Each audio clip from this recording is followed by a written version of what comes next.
prevent crimes against humanity after the atrocities and Holocaust of World War II.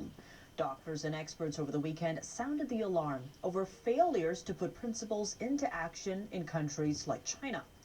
NTD's Jeremy Sandberg has more.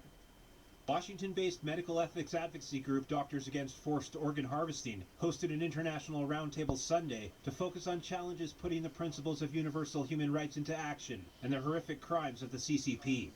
All nations and individuals have to reckon with the realities of the Holocaust, and the Universal Declaration of Human Rights represented the gap between a humanitarian ideal and living up to it on the ground.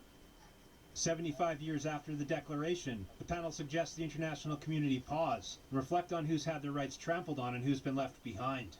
Executive Director of the group, Dr. Torsten Trey, told NTD it's important to understand that the CCP's forced organ harvesting is not about organ trafficking, it's about killing people to harvest their organs. And that's a phenomenon that we only have seen in China. Trey says organ transplants in China spiked exponentially after 1999 when the persecution of Falun Gong started. Chinese authorities estimated at the time that up to 100 million people were practicing Falun Gong, also known as Falun Dafa.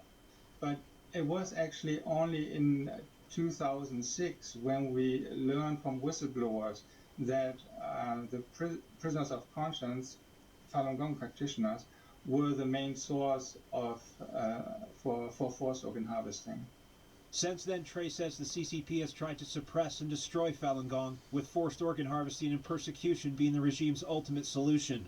He says the CCP has built a sophisticated network of influence to cover its crimes, and uses blatant economic pressure and political threats, along with propaganda, to spread a false representation of what Falun Gong is. They practice Buddhist Qigong, and they follow the principles of truthfulness, compassion, and forbearance.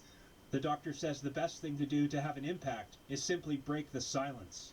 So if everyone takes a moment to understand what Falun Gong is about, that Falun Gong is about truthfulness, compassion, forbearance, things that we could use very well in these times, if we learn about this and then speak about it, and also understand about the forced organ harvesting and speak about the forced organ harvesting, we basically lift the concealed eradication to the daylight and thus defeat the purpose.